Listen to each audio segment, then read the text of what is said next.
Now, before you get too excited and get carried away applying lots of effects to your layers, I really want you to get to grips with the basic keyframing and animation principles in After Effects. And I think they're the foundation to a good knowledge in After Effects.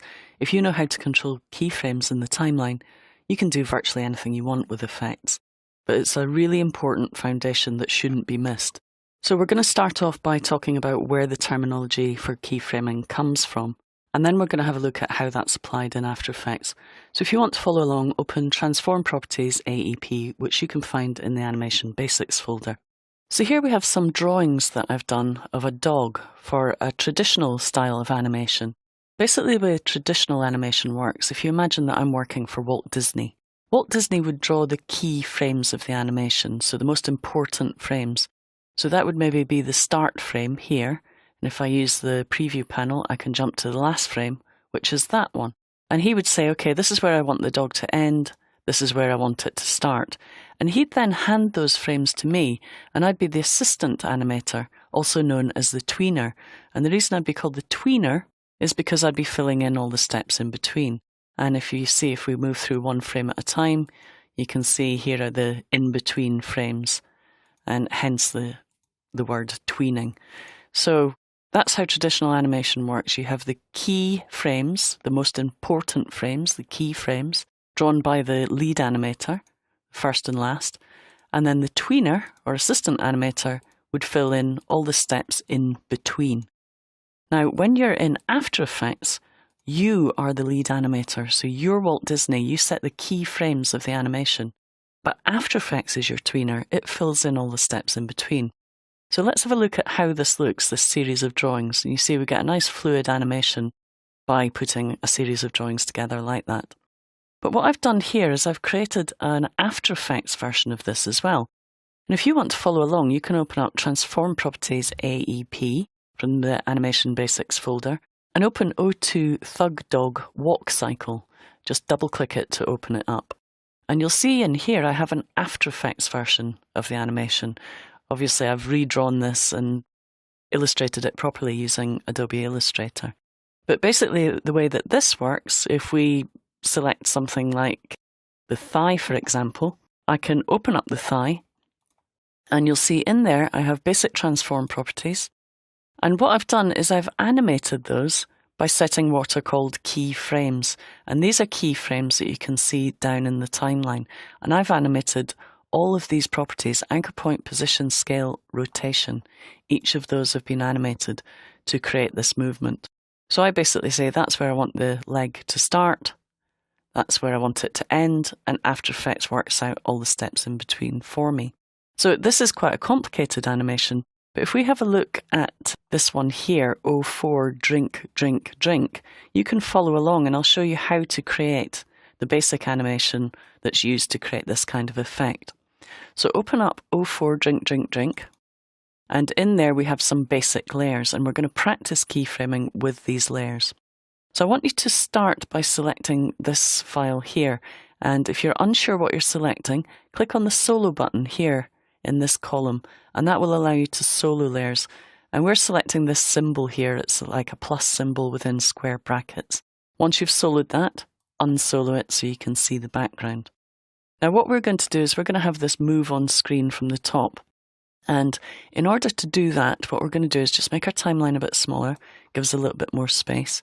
And if we just zoom out to 50%, we'll have a little bit more space around the composition in order to animate.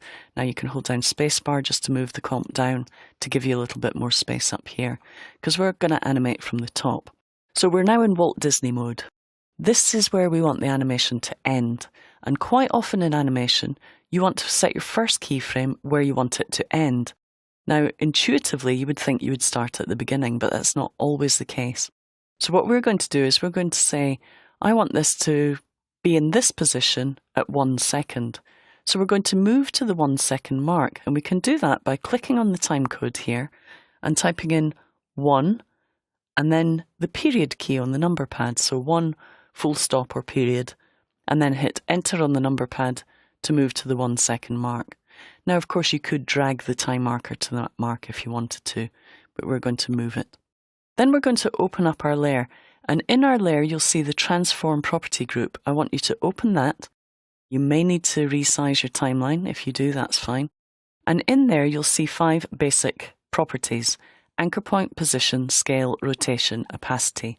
And these are the properties that I want you to practice on before you get into animating effect properties. So we want this position to be here at this point in time.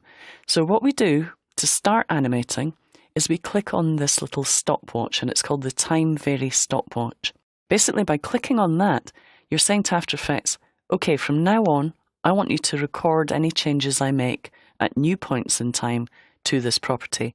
So you're like clicking on the stopwatch to start recording. So we click on the stopwatch, and as we do, a couple of things happen. You'll notice a keyframe appears. And this diamond-shaped icon here is a keyframe, and it's a linear keyframe. We'll see other keyframe types as we work through After Effects. So we've said where we want it to end. We're still in Walt Disney mode, so we're now going to go back to the beginning and say where we want it to start. And in order to do that, there's a couple of things we could do. We could physically pick it up and drag it. And you'll notice that as we do, there's a little path appears. Okay, so we could drag it over to here if we want it to appear from here. Now, the other way of doing that, if I just undo that by hitting Command-C or Control-C on PC, is just by scrubbing values down here in the timeline. And I have an X and Y value that I can scrub independently of each other to get really accurate control. And of course, I can use the arrow keys when I've selected those values to nudge them into the exact position I want them to be. So either use the values down here or just click and drag your layer to where you want it to start. Now, we've set the keyframes. Do we need to set the in-between moments? No, we don't, because After Effects will do that for us.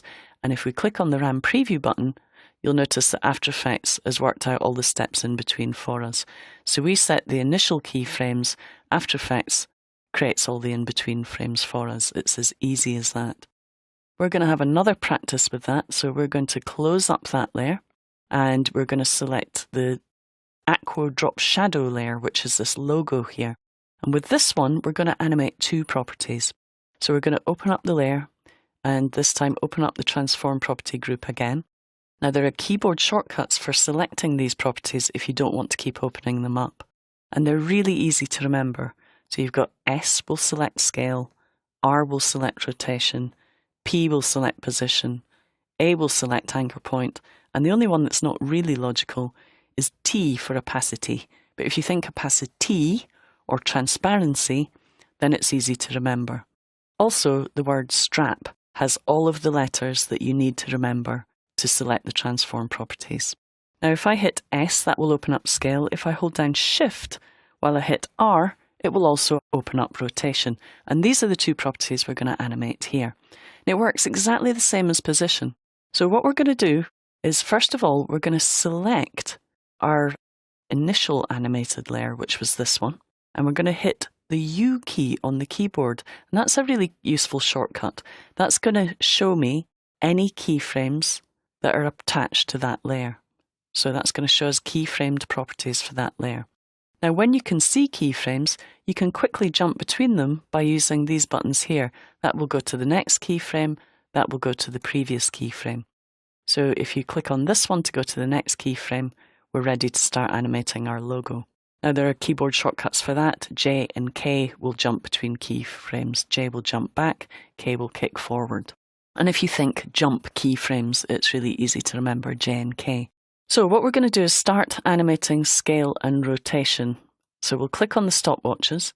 And this again is a situation where actually this is where we want the animation to end, not to start. So do we then remove that and scale it down because we want to start with it smaller? No, we don't.